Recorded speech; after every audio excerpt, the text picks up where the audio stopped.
Halo semuanya, ketemu lagi sama gue Tommy. Dan di video kali ini gue kedatangan seorang tamu yang spesial banget buat nemenin gue di video ini. Halo, siapa nih tamunya? Halo. Halo, saya Rain Halo. dari Rain Channel. Ya, jadi Halo. yang lagi nemenin gue adalah Rain dari Rain CH. Link dia bakalan gue taruh di deskripsi. Dia ada YouTube dan juga Twitch. Jadi buat kalian yang suka keyboard-keyboardan, apalagi yang berbau Jepangan juga kan, ya kan Rain ya? Iya, benar. Jadi yang buat kalian yang demen kayak gituan, semua linknya Rain bakal gue taruh di deskripsi. Jadi di video ini lu nemenin gue ngapain sih, Rain? Kita mau bikin tier list keyboard lokal OEM. Jadi buat yang belum tahu tuh tier list itu apa? Tier list itu kita mau pilihin keyboard apa yang misalnya ada kategori worth it, lumayan mahal, Worth it, lumayan, biasa aja, sampah, sama satu lagi. overpriced. Dan ini kayaknya bakal banyak yang masuk ke kategori overpriced ya. Kalau dari opini pribadi kita. Nah, ngomongin soal opini, jadi di video ini semua kata-kata dan kalimat yang keluar dari mulut kita itu purely dari opini kita pribadi berdua. Jadi ada first opinion dari gue dan second opinion dari Rain. Itulah mengapa gue ngajak Rain di video ini. Jadi buat kalian yang mungkin butuh second opinion untuk kalian mau beli suatu keyboard gitu ya, nah kalian datang ke video yang tepat. Tapi kalau misalnya kalian pengen nggak percaya sama kata-kata kita ya nggak masalah, karena ini semua hanyalah opini pribadi. Ya Rin ya? Bener. Jadi di sini yang kalian lihat di layar kalian sekarang ini ada sekitar 25 keyboard pre-built atau keyboard OEM lokal yang bakalan kita taruh di 5 tier berbeda. Tier yang paling atas adalah worth it banget. Yang worth it banget itu artinya dia itu dari segi harga, dari segi fitur, dari segi kompatibilitas dan sebagainya, itu tuh worth it banget untuk dibeli. Jadi walaupun mungkin misalnya ya harganya 1.500.000, tapi fiturnya mencocoki harganya, kita masukin ke worth it banget. Tapi kalau harganya 1.500.000 tapi fitur-fiturnya atau kompatibilitasnya masih kurang, nggak masuk situ. Nah di tier kedua ada lumayan lah. Lumayan lah ini ya basically keyboard yang bikin kalian ngomong tuh ya lumayan lah ya gitu. Nah di tier ketiga ada keyboard yang biasa aja. Nah keyboard-keyboard ini adalah mungkin keyboard-keyboard yang oke, dia on paper fiturnya bagus, fiturnya menarik, tapi ketika disandingkan dengan keyboard lain kok ternyata dia biasa aja ya. Nah terus yang tier keempat ada tier sampah. Nah disinilah tempat keyboard-keyboard sampah atau keyboard-keyboard yang ya fiturnya mungkin belum memadai di persaingan keyboard-keyboard zaman sekarang ya. Jadi dia masuknya ke tier sampah. Nah, terus yang tier terakhir di paling bawah ada tier overpriced. Di sini adalah di mana keyboard-keyboard dengan price point yang sangat-sangat di atas fitur-fiturnya. Jadi misalnya dia itu fiturnya udah hot swap, udah bluetooth, tapi harganya misalnya 3.500.000. Itu masih overpriced dong. Tergantung, tapi ya itu semua opini secara subjektif, bukan opini objektif ya. Oke, daripada berlama-lama lagi, kita langsung aja mulai ke keyboard pertama, Rain. Di sini ada keyboard apa, Rain? Itu Maxfit 61. Maxfit 61, ya. Oke, jadi Maxfit 61 ini adalah keyboard dengan price point di 420 sampai 450 ribu. Dia itu fiturnya itu sudah hot swap 5 pin universal walaupun masih north facing PCB. Dia juga punya add-on yang mantap, tapi karena kita lagi ngomongin pre-build jadi kita nggak akan masukin add-on itu. Jadi kita lagi cuma ngomongin keyboard yang basically cuma out of the box aja rasanya kayak gimana gitu. Nah kalau dari fitur-fitur yang ada dan feel dari out of the box ya, menurut gua Maxfit 61 ini itu bukan keyboard yang lu beli untuk lu langsung pakai ya Ren ya. Iya. Nah Maxfit ya 61 perlu modif. Nah perlu betul. dimodif dikit. Jadi Maxfit 61 ini basically canvas. Jadi itu cuma canvas aja buat kalian yang pengen coba-coba belajar modif keyboard ya kan, dengan kompatibilitasnya dengan switch-switch yang ada di pasaran, terus bisa ganti case juga ya kan. Nah itu tuh masuknya ke aftermarket ya. Nah karena kita di sini ngomongin yang pre-built dan dia itu masih ya kurang lah ya kalau out of the box langsung dipakai gitu, dari yang switch bawaannya masih Outemu, terus foam bawaannya juga tipis banget, gak memadai, sama aja kayak nggak pakai foam gitu. Nah kalau menurut gue sih ini keyboard masuknya ke biasa aja. Gimana Rain kalau menurut lo? Setuju. Masuk Setuju. biasa aja ini. Masuk biasa aja ya. Berarti kalau gue taruh sini setuju dong. Iya, ini kayak standarnya gitu. Iya. System 1. Kayak apa ya? Kayak thresholdnya lah ya. Threshold dari keyboard OEM lokal. Sebenarnya ini ada temennya nanti. Ini temennya kan VX 5 Pro yang basically sama aja kan. Beda layout aja. Beda itu, FN, beda layout. letak FN. Nah, oke, kita masuk ke keyboard selanjutnya yaitu DA Mecha 6 ya. DA Mecha 6 ini ya. Dia Mecha 6. Nah, DA Mecha 6 ini dia itu keyboard yang itu 60% kan ya? 60%. 60% terus FNC di pojok setahu gua. removable automu juga kalau nggak salah ya. Iya. Jadi dia outswap yang bisa gonta-ganti switch automu. Cuman kalau nggak salah, seinget gue itu DA Mecha 6 ini RGB-nya itu nggak ini ya, nggak programmable. Dia cuma ada beberapa tipe lighting doang kalau nggak salah. Iya, kayaknya belum ada softwarenya. Belum ada software-nya. Berarti apa namanya masih blend banget lah keyboardnya ya. Terus harganya di 400.000 lagi ya. Iya. Gimana Rain menurut lo Rain? Menurut gua di tahun 2022 masuk sampah. Sampah ya. Ini soalnya kalau misal disandingin sama keyboard sekelasnya, let's say misalnya Vortex Series VX 5, ini masih kalah loh. Dan Vortex Series VX 5 harganya 350.000 kan? 370 kayaknya. Iya, pokoknya 350 sampai 350-an 370 lah. Sedangkan ini 400, 399. Berarti masuknya ke sampah ya. Sayang sekali ya dia makan 6 ya. Kita lanjut ke keyboard yang kenop-kenopan nih. Keyboard yang ngikutin buzzword zaman sekarang. DA Mecha 6 Plus apa DA Mecha Plus 6? DA Mecha 6 Plus ya ini ya. Iya, kayaknya masuk biasa aja opini gua ini. Kenapa biasa aja, Ren? Karena dia itu ya masih OTEMU socket ya, tapi trade off-nya ya lu dapat knob. Itu aja sih. Itu orang banyak lagi ngetrend kan, banyak yang nyari knob. Nah, ini kan kemarin lu udah sempet hands on kan ke DA Mecha 6 Plus ini kan? Iya. Kalau untuk feel out of the box-nya gimana? Kayak misalnya typing feel-nya, terus dia tuh bisa ganti mounting system gak sih? Terus foam bawaannya gimana? Apakah dia Bluetooth gak? Ya enggak Bluetooth ya, berarti cuma wired aja ya. Harganya berapa kemarin tuh? Sama se-MagSafe 61 ya. Iya, berarti di harga 450.000 lu mendapatkan knob tapi removable automu. Plusnya itu di modding ya. Kalau lu mau modif ini keyboard, mounting style-nya bisa diganti-ganti. Tapi di bawaannya masih tray mount ya? Masih tray mount. Lepas baut jadi sandwich. Ada ini nggak? Ada flip up fit-nya nggak? Flip up fit ada 2 stage. Ada flip up fit-nya. Oke, kalau menurut gue ini biasa aja sih masuknya sih ya. Iya. Kalau dia universal hot swap mungkin bisa masuk lumayan. Iya, itu yang gue bilang tadi. Kalau misalnya universal hot swap dia kayaknya bisa masuk. Soalnya kalau misalnya atau nggak gini, nggak usah universal hot swap deh. Misalnya kan kayak misalnya Fantech Maxfit 67 itu kan udah mulai keluar zona nyaman ya dari switch bawaannya. Dia switch bawaannya udah Keelbox white sama Gatron cap yellow. Kalau misalnya dia tetap removable automu, tapi automunya katakanlah gitu, automunya udah bukan yang baseline red, brown sama blue, tapi dia mungkin automu purple apa segala macam, mungkin bisa agak naik dikit kali ya kelasnya. Kan dia kan keyboard baru kan jatuh kan? Iya. Salah satu lini terbarunya DA, tapi masih ketinggalan zaman lah di beberapa aspek ya. Tapi ya paling biasa aja lah masuknya. Aja. Kalau konektivitasnya wired doang ya sayangnya dia ya. Wired kalau misalnya dipaksain, coba kalau dipaksain ini wireless apa kek dongle kek. Iya. Kayaknya asking too much ya. Oke, buat lanjut. Harganya enggak sih, enggak mungkin sih buat harganya dapat wireless. Tapi kan ada Kudu Gecko. Kudu Gecko kan wireless. Bener juga ya. Oke, kita itu nanti bahasnya nanti. Lanjut nih sekarang Noir OLV 75. Gimana menurut lo? Kalau menurut gue ini masuknya lumayan lah.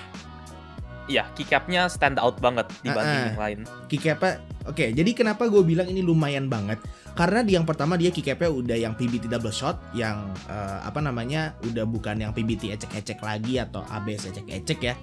Terus dia layoutnya 75% yang which is orang itu butuh untuk F key-nya, terus untuk arrow key-nya dan segala macamnya. Dan ada satu hal yang menurut gue unik banget dari semua keyboard pre-built wireless yang pernah gue pegang. Tahu nggak apa, Reng? Out facing? Bukan. Di bagian belakang keyboardnya, dia itu ada tempat buat naruh dongle-nya. Keyboard yang baru-baru wireless rata-rata nggak ada. Nggak ada. Nah, dari kemarin gue pegang N1 V3 dan N2 Pro-nya Noir ya, itu nggak ada tempat buat naruh dongle ya. Sedangkan si OLV ini ada loh. Ini menurut gue revolutionary banget karena naruh dongle itu nyebelin kadang-kadang suka hilang. Dan harganya juga nggak seberapa ya, dia cuma 1,2 kalau nggak salah si Noir ini. Iya, 1,2 udah dapat south facing, Bluetooth, dongle, pokoknya wireless lah, south facing, wireless, PBT keycaps, dan 75% form factor gitu. Yang mantep banget sih ini out of the box ya.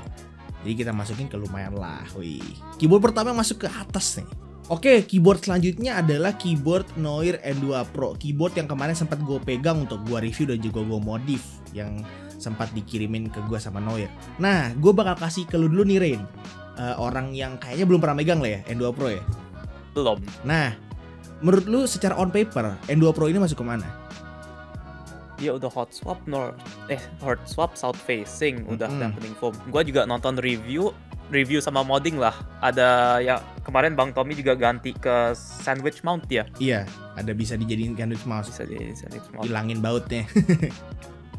Dari speknya sih out of the box bisa masuk lumayan lah. Lumayan ya. Iya. Nah, kalau menurut gue ini juga lumayan lah. Kenapa dia nggak masuknya ke worth it banget? Nah, sebenarnya di sini ada beberapa hal yang kemarin gue kayak jadi pet peeves gue terhadap keyboard ini. Oke, dia bagus, dia hot swap south facing, wireless, 3 konektivitas, keycapsnya juga bagus ya, PBT-nya IV atau PBT-nya Ako lah, pokoknya PBT double shot itu. Cuman sayang banget. Dia itu sandwich mount-nya itu harus dibuka dengan pry tool, Rain. Dia pakai clip system ya? Pakai clip system. Dan kalau misalnya orang nggak hati-hati, itu bisa patah kayak punya gua. Kayak punya gua tuh clipsnya patah. Jadi, nah terus gini, nggak ada kayak contingency plan terhadap orang-orang yang matain clipsnya. Karena dia itu murnya cuma 3 dan di bagian atas semua. Untuk yang nyatuin top case sama bottom case itu. Jadi kalau misalnya seumpama clipsnya itu yang patah yang bagian bawah, itu nggak akan ada yang bisa nge-secure lagi. Karena murnya itu cuma ada 3 dan di atas tempatnya. Gitu. Itu salah satu pet peeve gue terhadap si Noir N2 Pro ini, sayangnya ya. Terlepas segala macam fiturnya di harga 1, kemarin tuh launching 1,4, terus retail itu 1,5 juta. Harusnya itu dia masuk worth it banget. Coba aja dia itu clip sistemnya atau murnya itu kayak yang FL CMMK MK870. Wah, itu mantep banget sih kalau misalnya kayak gitu. Jadi kalau misalnya gue taruh di lumayan lah, setuju ya Rin ya? Setuju. Oke. Jadi 2 keyboard Noir sudah masuk ke lumayan lah. Satu keyboard satu keyboard dari biasa aja, satu yang di sampah, satu keyboard Fantech ada di biasa aja. Kita masuk ke brand baru lagi nih. Brand lain, Vortex Series VX8 Pro. Gimana Ren? Ini brand yang sering nge-hype nih. Brand yang apa? Andalannya kaum mendang-mending. VX8 Pro.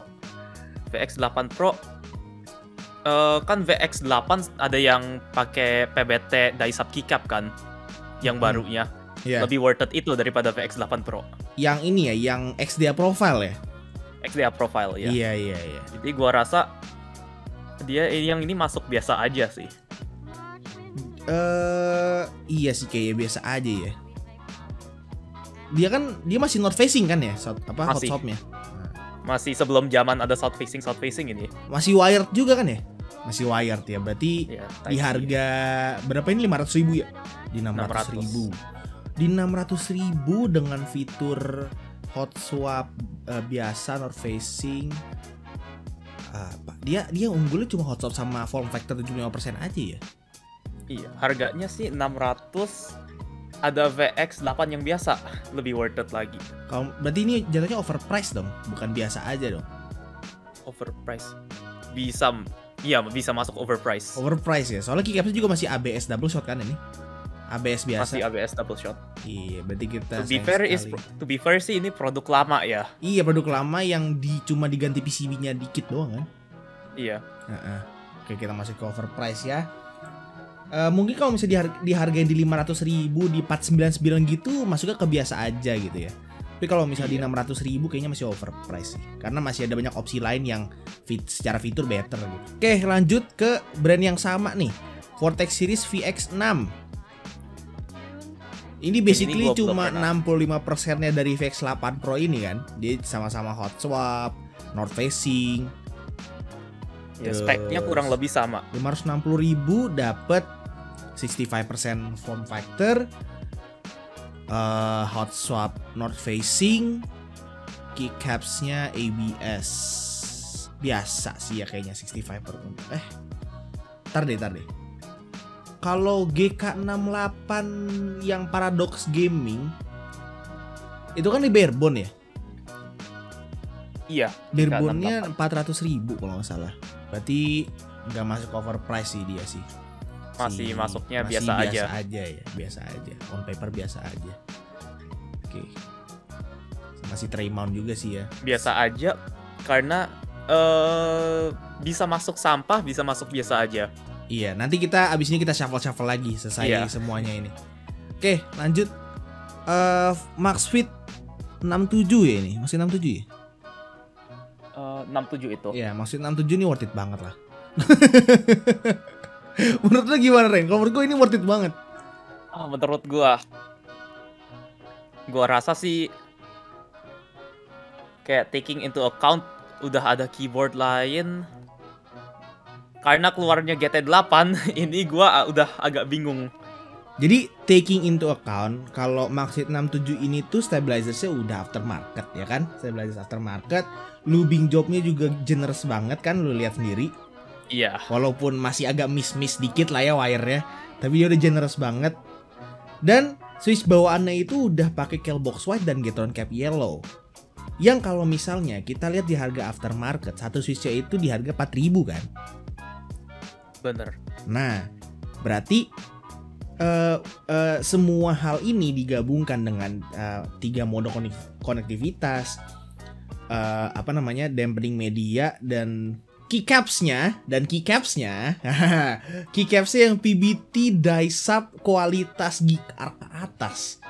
Menurut gue di harga 1,5 juta ini Maxfit 67 ini worth it banget. Gimana Rain? Ada second opinion gak kira-kira? Masuk worth it banget, setuju. Tapi nanti the top of worth it banget paling tingginya nanti kita lihat lah habis compare sama yang lain. Iya, jadi kita puter-puter ya. Iya. Di worth it banget ya. Oke, jadi sekarang Maxfit 67 masih ke worth it banget ya. Raja, basically rajanya sementara. Oke, lanjut. Kudu Arcadia. Kudu Arcadia ini adalah keyboard besungan kudu. Dia itu yang 68 key layout. Jadi basically satu-satunya keyboard OEM lokal dengan layout 68 key. Kayak kalau di custom itu Saka 68, Iki 68, Sun 68 dan segala macemnya. Ini menurut gue unik banget karena dia doang satu-satunya gitu. Gimana? Kalau on paper dia itu udah hot swap north facing, konektivitasnya kalau nggak salah, let's see, Bluetooth ya? Sama ya Bluetooth. Kayaknya belum ada dongle. Oke, jadi dia 68 keys, keycapsnya walaupun masih pakai ABS biasa, hot swap north facing dan juga Bluetooth 5.0. Kalau menurut gua ini on paper kalau misalnya masih in stock itu masuknya ke lumayan lah. Gua setuju. Masuk lumayan lah itu karena cuman keyboard ini yang layoutnya begini, yang lokal. Iya, kan? Jadi unik ya. Dia punya keunikan sendiri. Cuman dia tuh gak in stock sih sayangnya sih. Abis-abis. Gak apa-apa lah, kita masukin lumayan lah dulu lah ya. Karena emang dari out of the box segala macam fitur-fiturnya gitu udah lumayan banget gitu. Harganya tuh cuma 700.000 lagi kan? Oh iya. By the way, pas lagi record video ini dia lagi in stock. Oh iya, tadi in stock. Lagi in stock. Kemarin gue lihat out of stock mulu Arcadia. Iya. Oke.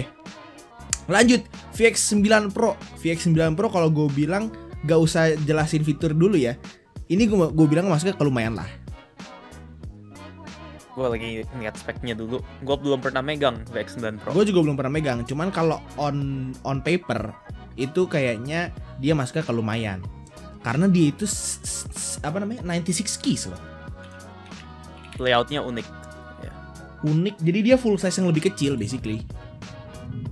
A smaller full size. Cuma 650 ribu lagi harganya. Kalau menurut gue daripada lu beli VX8 Pro, mending beli VX9 Pro sekalian gitu. Dapat key-nya lebih banyak. Setuju, iya. Kalau menurut gue ini masuknya ke lumayan. Karena dia 96 keys. Layout yang orang banyak tuh masih butuh. Full size itu masih banyak banget orang yang butuh gitu. Biasa kantor ya. Iya. Harganya 600 ribu doang kan, 650 ribu. Masuknya lumayan sih si VX9 Pro ini. Dan gak ada saingannya kayaknya di Indonesia. Untuk layout ini belum. 96 keys belum ada nih. Oke, lanjut ke Kudu Beast Pro. Nah ini Kudu Beast Pro ini kalau nggak salah waktu ini rilis lo itu belum masuk ke dunia keyboard, Rin. Belum. Jadi waktu ini tuh kalau nggak salah rilisnya tuh sebelum Daxa M71 keluar. Jadi waktu dia tuh di window di mana VX5 itu lagi goib, VX64 lagi goib, tiba-tiba keluar Kudu Beast Pro gitu. Nah, dia ini juga ada full media ininya, media roterinya. Jadi bukan knob pakainya dia. Kayak di keyboard Razer gitu. Jadi di atas arrow key-nya tuh ada yang buat naik turunin volume juga. Lucu deh. Unik sih. Dan dia udah TKL, Bluetooth, ya kan? Iya. TKL Bluetooth, hot swap lagi. Terus bentuk case-nya juga unik dia. Bagus loh pokoknya. Ini Kudu Beast ini menurut gue masuknya worth it banget. Kudu Beast Pro ini. Gimana kalau menurut lo? Worth it banget. 570. Ya karena gue belum pernah megang, nggak tahu sih kualitasnya gimana, tapi on paper worth it banget. On paper worth it banget. Gue juga belum pernah megang, tapi on paper ini kalau misal lu tanya mending ini atau keyboard lain yang mungkin sama-sama TKL tapi nggak punya fitur yang ini, gue mending ini. Cuman sayangnya kalau nggak salah ini udah habis deh barangnya deh. Si Kudu Beast Pro udah habis barangnya. Coba kalau menurut gue masih worth it karena dia masuk ke tren knob sebelum knob ngetren. Ada media roterinya sebelum ngetren gitu. Masuknya worth it banget sih. Di harga di bawah juta loh, itu masih di bawah juta ya. Iya. Cuman nggak tahu build quality-nya gimana sih. Iya. Sayangnya belum pernah megang sih gue. Waktu itu pengen banget beli, cuman gak jadi. Gara-gara apa gue lupa pokoknya. Oke lanjut, Lexus Daxa M71. Dia sempet nge-hype kan ini. Iya, basically dia itu RK71 dibikin lokal. RK71 dibikin lokal. Dia hot swap. Cuman sayangnya hot swap masih pakai yang kayak seng gitu nggak lo? Yang bukan yang Getron socket gitu. Gue belum pernah megang sih. Kayak metal gitu. Gue udah pernah megang ini. Kalau dari build quality-nya dia oke. Ada satu fitur yang menurut gue dia itu kayak bersinar dari keyboard lain. Dia itu ada underglow-nya dari case bawaannya. Jadi lu nggak perlu ganti case, itu udah kelihatan underglow-nya. Underside glow lah jatuhnya, bukan underglow doang, underside glow. Jadi di bagian samping-samping bawahnya itu ada 3 bolongan kecil gitu yang nanti ada lampunya gitu. Itu menurut gue keren banget sih waktu itu rilis ya. Itu menurut gue keren banget sih. Itu lewat software aja adjustable side glow-nya. Kayaknya sih kalau nggak salah, seinget gue. Apa enggak ya? Kalau yang underglow kayaknya enggak deh. Yang enggak, ya? Adjustable tuh cuma RGB-nya aja sih kayaknya, RGB per key-nya. Dan M71 ini kan terbagi dua ya, ada M71 biasa, ada juga M71 Pro. Bedanya yang biasa sama Pro itu cuma wireless enggaknya doang. Sisanya sama semua, Getron socket, universal hot swap segala macam, keycap masih sama, north facing, layout 71 keys. Kalau menurut gua ini lumayan di dua harga, di harga yang biasa sama harga yang Pro itu lumayan. Gimana kalau menurut lo, Ren? Gue agak conflicted, mau masukin biasa aja apa lumayan. Kenapa conflicted? Karena kayak lu bilang tadi hot swap-nya itu yang seng.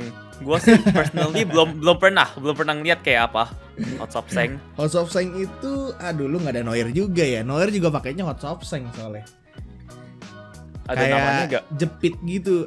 Gua nggak ada namanya. Gue juga nggak tahu namanya apa. Kayak dia kayak metal aja gitu. Buat ngehantarin listrik dari switchnya. Oh, Input jadi dari kalau switchnya. kalau soketnya rusak, PCB-nya rusak, nggak bisa ganti ya? Wah itu gue kurang tahu sih karena belum ada kayaknya. Oke, kita masukin ke biasa aja tapi paling depan lah ya. Karena dia hampir masuk ke lumayan lah tapi masih conflicted sama biasa aja. Iya sih, emang hot swap socket itu emang bikin conflicted sih. Lumayan lumayan bener juga yang kata lo. Oke, lanjut kita ke keyboard selanjutnya. Ini Daxa M84. Jadi dia itu basically another rendition of Daxa M71 tapi dibikin 84 keys. Dia juga ada 2 tipe, ada yang biasa dan ada yang pro dengan spek yang sama. Yang pro itu wireless, yang biasanya enggak. Untuk 84 keys dia itu harganya berapa ya lu?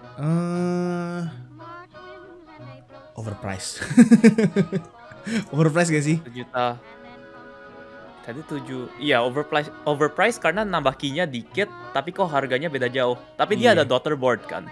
Iya. Yang pro-nya ada daughter board. Karena daughter wireless. board-nya juga wireless. USB pass through daughter board-nya. Kalau menurut gua antara biasa aja sama overpriced. Soalnya yang Daxa M84 biasa itu overpriced, tapi yang pro-nya enggak. Yang pro-nya nambah berapa tadi? Nambah 300 ya? Nambah 300. Nambah 300 dapat USB pass through wireless. Wireless-nya Bluetooth, dongle sama kabel. Gimana tuh berarti? Kayaknya overpriced. Overpriced masih ya? Iya, by standarnya sekarang 2022 overpriced masuknya. Overpriced. Kayaknya Ya, keyboard wireless nambah murah ya. kalau nggak salah tuh Daxa M84 itu waktu itu ya keluar itu untuk menyaingi Keychron K2. Dia tuh mirip-mirip banget lah sama Keychron K2. Ngasih harganya lebih murah dikit. Tapi mungkin kalau bisa disandingin sama keyboard yang baru keluar sekarang kayaknya overpriced ya. Iya.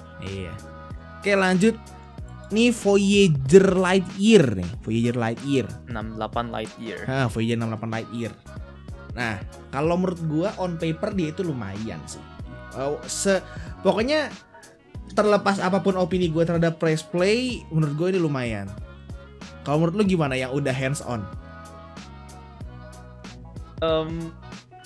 Gue juga agak conflicted, lumayan sama worth it kan dia udah pre-loop switch juga kan.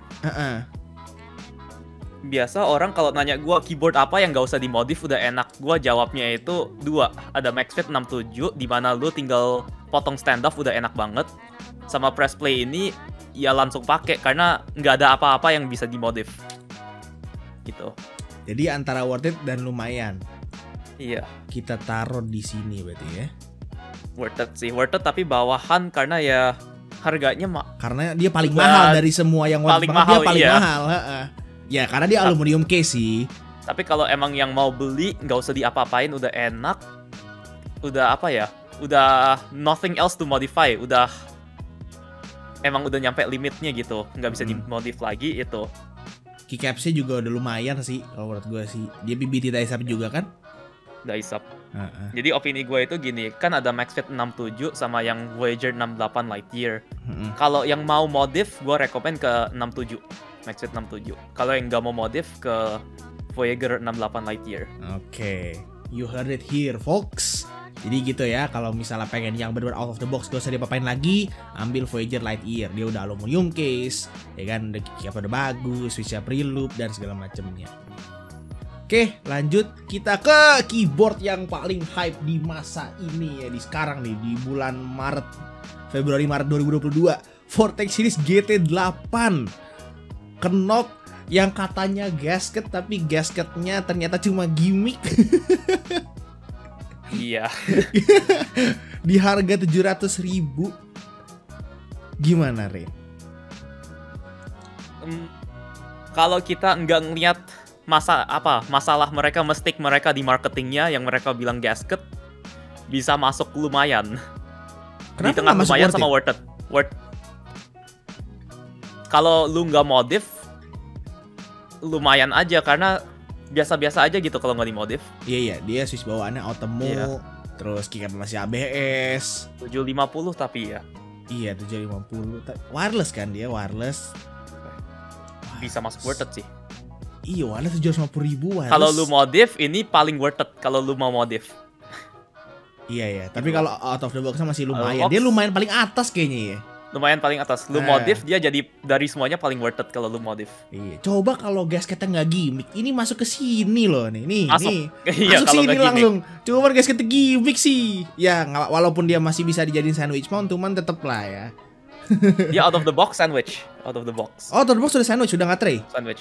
Udah nggak tray. Dia nggak di-sekrup. Standoff-nya dia nggak kena plate-nya sama nggak di-sekrup. Oh, berarti emang bener lah. Lumayan lah paling atas dong naruhnya dong. Udah iya, paling atas lumayan. banget kayaknya dia. Iya.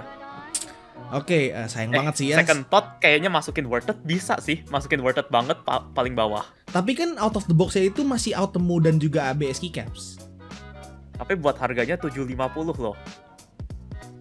Si MaxFit 67 berapa tadi? 1,5. 1,5. Sini. Ya dia setengah harganya. Iya masuk. Dia setengah harganya. Speknya kalah di keycap sama Switch aja. Iya, kalahkan dikit. Ya, berarti sini ya, worth it. Kalau lu modif udah paling worth it. Kalau lu modif paling depan. Iya, sayangnya kita nggak ngomongin di modif ya. Iya. Nah, oke lanjut. Habis ini kita atur-atur lagi lah. Lanjut nih, press play Rover 84. Gimana Rain yang udah pernah megang Rain? Sama aja kayak M84 Pro. Masuk sini Cuman lah ya. Ini jelas overprice, banget ini, masuk ini overprice. jelas. Ini jelas banget ini. Itu overprice. Ini cuma aduh ini keyboard gak jelas banget sih. Gue dari dia keluar, gue ngeliat kayak ini ngapain sih press play ngeluarin keyboard kayak gini gitu loh. Dia dia itu cuma basically VX8 Pro dibikin wireless kan? Tapi dia base-nya persis sama kayak M84 bukan iya, VX8 maksud gue ya sama ya lah. Tapi lebih mahal. Iya. Rover kan kalau nggak salah. Rover lebih mahal. Karena dia keycapnya buatan sendiri yang PBT Dicep. Cuman ya keycap paling berapa sih bedanya? 150.000. Bener. Terus dia cherry profile loh. Ada yang banyak ngebahas interference gitu kan. Cherry profile tapi masih north facing. Iya. Nah itu overprice aja, ini overprice banget Rover ini. Oke lanjut. Rexus Daxa M64. Ini menurut gue worth it banget. Gimana power? Worth it banget di bawah GT8. Worth it banget di bawah GT8. Ini itu penggantinya VX64. Tapi udah south facing. Iya, buat layout ini paling layoutnya jelek layout. Sih ya, layoutnya jelek. Gue gak suka layout. Gue gak suka. 64% ini. Kayak lu tuh di bagian bawah tuh jadi kayak nggak ada key panjangnya sama sekali gitu. Kotak-kotaknya banyak kotak-kotak. Udah mirip kayak keyboard ortolinear atau nggak lo? Iya. Oke, jadi worth it cuman paling belakang ya. Tapi emang bener worth it sih. Secara pemakaian, secara fitur ini worth it sih M64 ini. Gak enaknya preferensi tapi ya keycapnya itu XDA. Nggak semua orang bisa pakai kan? Iya sih, cuman ya can I say dia itu masih better dibanding ABS yang gaming pada umumnya gitu. Setuju, cuman ya takutnya udah beli nggak enak buat mereka gitu kan. Iya sih, tapi kan untung kalau keycap mah gampang gantinya sih ya. Iya. Nah kalau misalnya gini, misalnya dipakainya dalam jangka waktu panjang nih, jangka waktu lama. Kalau misalnya pakai yang ABS kan ntar lama-lama hilang tuh legend deh. Iya. Kalau ini kan enggak. Karena udah PBT Dicep ya. Iya, Dicep dia. Iya. Jadi ya worth it lah ya. Oke lanjut, VX7 Pro. Dia itu satu-satunya keyboard TKL yang harganya 500.000 hot swap. Walaupun masih north facing tapi hot swap. 500.000 hot swap universal ya, hot swap universal. Tapi masih floating. USB-C, detachable USB-C. Kalau menurut gue ini lumayan lah paling atas. Gimana? 550 ya? Iya, 500.000 TKL hot swap. Gimana? TKL soalnya sih dia. TKL. Yang bikin dia bersinar banget itu TKL. Iya, lumayan lah yang di daerah atas. Iya, lumayan di daerah atas ya. Iya. Nanti kita tinggal urutin lagi. Iya, betul. Nih, yang baru juga nih. Press play Voyager apa nih? Voyager apa nih namanya? Milky Way. Gimana nih? Overpriced banget. Overpriced, jelas belum ya. Hands-on nonton review udah overpriced. Jelas banget, overpriced banget. Ngapain press play ngeluarin keyboard kayak gini tuh ngapain sih? Oh, gua tahu. Dia kayaknya ngelawan keyboard ini buat dicocokin sama keycap mereka yang baru gak sih? Yang sama si Zebra. Iya, yang case-nya, makanya mereka nyari keyboard yang case-nya warnanya gelap ya. Dan juga dia masih north facing tapi keycap baru mereka kan OEM profile tuh, jadi nggak bakal interference. Ya tapi tetap aja overpriced lah ya. Masih lebih worth it yang Voyager Lightyear. Paling masalah LED-nya di itu. Emang LED-nya di atas PCB. SMD. SMD LED-nya di atas PCB. Iya berarti itu paling switch yang sih. bolong doang bisa masuk ya. Udah overpriced banget ini mah jelas. Oke, lanjut. Kudu Gecko X. Ini worth it. Masuk worth it kan? Dia berapa wireless. Tadi harganya? 600 kalau nggak salah. Enggak 500, 490. Nah, ini worth it banget. Worth it banget 490 ini. Worth it banget. 490 dia masih removable Outemu. Kalau nggak salah. Enggak, dia udah hot swap. Udah hot swap universal, north facing, Bluetooth. Jadi basically an upgraded VX5 Pro atau Maxfit 61. Iya. Worth it sih. Worth it banget sih ini sih. Iya, worth it banget sih ini. Ini kayaknya terus dia build atasnya M64 gak sih? Di atasnya pasti. Iya. M64 itu cuman upgrade ke VX64 Lite. Iya, dia cuma bagusnya south facing aja kan. Iya. Jadi kayak south facing yang percuma, south facing kalau kasih keycap XDA gitu. Iya. Harusnya cherry aja langsung. Gas aja. Oke, lanjut. Ini itu DA Mecha Air. Ini, if I'm not mistaken ya, adalah keyboard wireless termurah. Sebelum zaman gua ini. DA Mecha Air ini. Ya, oh enggak deh, lebih mahal dikit dia daripada Kudu Gecko. Kayaknya sih biasa aja sih. Really, dia soket apa? Soket Outemu dia, soket Outemu. Oh ya, biasa aja ya. Tapi karena ada thresholdnya si Kudu Gecko itu sih ya. Iya. Jadi dia masuk ke biasa aja. Emang keyboard lama kan ini? 2021 akhir kok dia keluarnya. Nggak lama-lama banget kok. Gue nggak denger loh Mecha Air ini. Iya. Oke, lanjut. Di Noir N1 Pro. Noir N1 Pro ini basically another rendition of Noir N1 ya. Dia itu fiturnya udah sama persis sama yang N2 Pro. Ada south facing, 3 mode konektivitas, keycapsnya PBT double shot yang kayak Ako gitu. Masuknya lumayan juga sih ini masuknya kayaknya. Lumayan. Iya, lumayan. Masuk lumayan. Jadi 3 keyboard Noir deh ya. Bersatu di lumayan lah. Oke. Maxfit 87 sampah. 87 yang mana ya? Kok gua Maxfit 87 itu basically kayak your usual keyboard TKL gitu loh. Keyboard warnet gitu. Iya, kayak Armageddon yang kemarin dah. Oh, yang itu nggak beda sampah jauh sih. Sampah banget ini sampah banget. Ini gue nggak tahu si Fantek ngapain ngeluarin ini setelah dia ngeluarin 67 dan 61 tiba-tiba ngeluarin kayak gini. Gue nggak ngerti dalam mindset mereka apa, cuman ya emang ada stok tambahan, iya extra kali. stok gitu. Nggak bisa SKU kali. Oke, lanjut. Keyboard terakhir nih, Press Play Voyager 68 yang biasa. Overpriced, really? Opini gue overpriced. Voyager 68. Dia harga berapa sih? Gue lagi cek. Press Play Voyager 68 1,5. 1,5? Hah? Makanya overpriced kan? 1,5 bukan 1,1 dia. 1,2 kayaknya rilisnya. 1,2 kan rilisnya ya kalau nggak salah ya? Iya. Gua ngomongin 1,5 tapi 1,2 ya. 1,2. 1,2 iya sih overpriced sih. Overpriced buat speknya. Iya, sayang. Enaknya dia itu satu-satu pertamanya yang bisa di-convert ke sandwich mount. Iya, karena dia ada dua case ya. Two piece case. Oke, jadi sejauh ini kayak gini. Ada yang mau diubah nggak kira-kira? Bentar, gue ngeliatin dulu. Ya, dari yang worth it banget. Kira-kira yang paling atas apa nih? Beast sama Press Play itu di swap. Gini. Iya. Apa swap. Ini? Gini. Max Suite 67 sama si Lightyear lebih worth it mana di harganya? Stock form ya. Stock form kayak kalau gue Dua-duanya masih masih lebih condong ke oke. Max Suite 67 sih. Karena si Lightyear ini ada satu minusnya, yaitu dia masih tray mount biasa sih. Iya. Tray mount biasa. Masih Max Suite Enggak. 67 sih. Max Suite 67 tapi banyak yang bilang build quality-nya. Gua sendiri juga pas tes build quality-nya agak Tapi kan agak lu tes, mencong-mencong. tapi kan di tesnya kan satu piece case doang kan, makanya dia dibikin two piece. Bener. Two piece itu kan bikin lebih sturdy kan. piece-nya. Heeh. Emang Ya, udah ini udah meant to be lah. Dia lebih enteng juga kan jadinya si Max Suite 67 juga. GT8 sama Beast. Gimana nih? Bagus GT8 sih menurut gue sih. GT8. Kudu Beast. Kayaknya Beast paling belakang deh dari itu. Iya. Emang barang lama sih. Iya.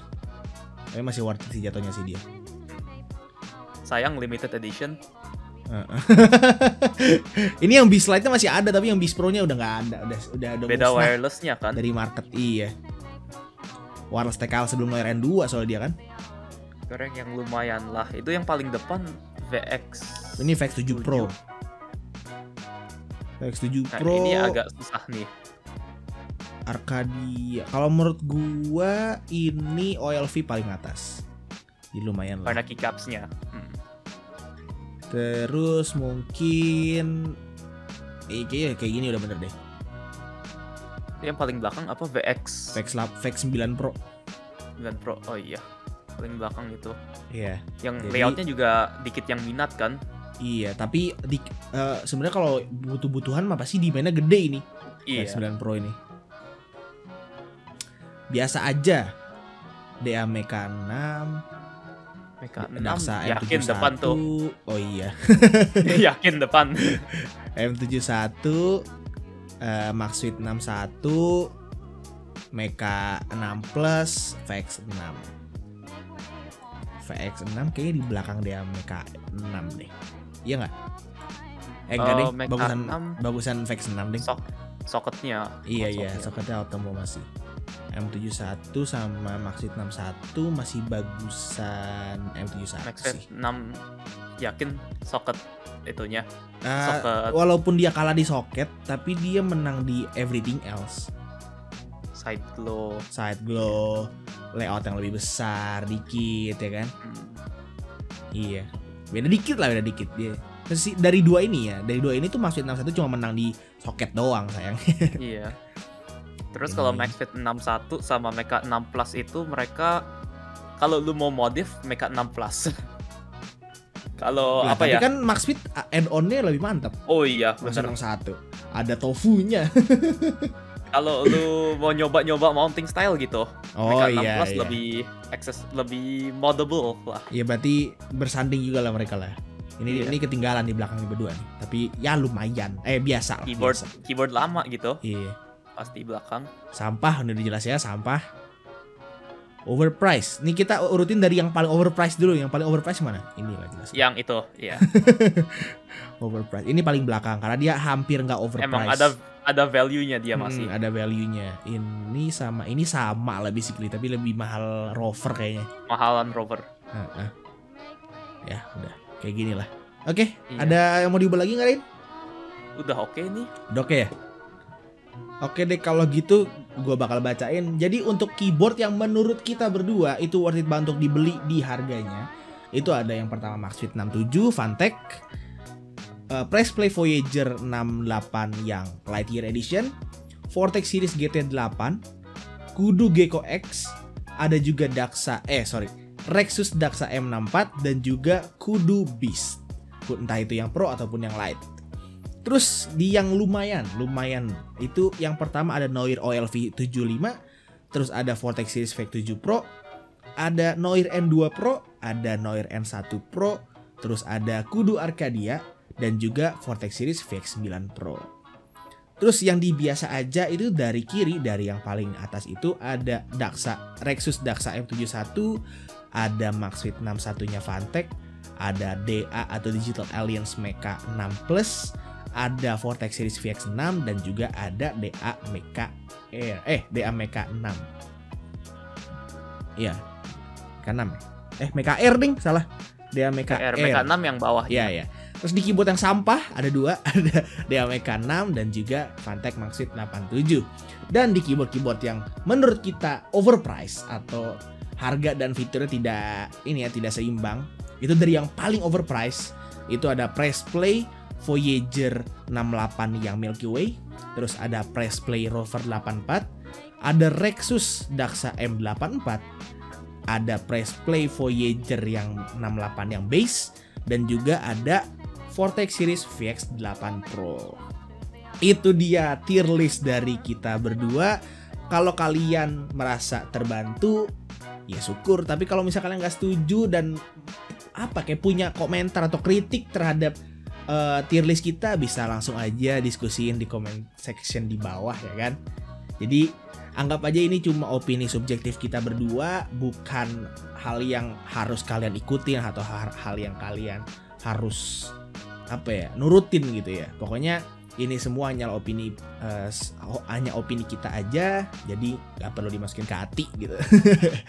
Buat semua brand yang ada di video ini juga mudah-mudahan kalian terbantu dengan insight dari kita berdua terhadap keyboard kalian. Udah sih, paling ada closing words mungkin, Rain? Saya juga harap kalian terbantu dengan ini ya. Opini kita, tapi ingat ini opini dari keyboardnya pas datang stok ya, sebelum dimodif ya. Ya, jadi ini benar-benar out of the box dan on paper, bukan setelah kita modif. Kalau modif kan udah beda-beda tuh per orang tuh pasti kan. Iya. Sesuai preferensi masing-masing. Gimana? Udah, Rain? Udah. Oke. Kalau gitu itu aja untuk video dari tier list atau urutan keyboard yang menurut kita paling worth it dari brand-brand lokal atau brand-brand Indonesia dengan keyboard pre-built mereka. Semoga video ini menghibur dan membantu kalian, dan mudah-mudahan tidak ada yang tersinggung dari video ini ya. Iya. Jadi itu aja untuk video hari ini. Terima kasih banyak Rain sudah menemani gue dalam menyusun tier list ini. Semua link Rain sekali lagi gue bilang ada di deskripsi di bawah. Jadi buat kalian yang belum subscribe ke Rain, yuk subscribe sekarang karena dia itu kontennya bagus-bagus. Oke, itu aja untuk video hari ini. Terima kasih semuanya yang udah menonton dari awal sampai akhir. It's been your boy Tommy and Rain, and peace out. Dadah semuanya.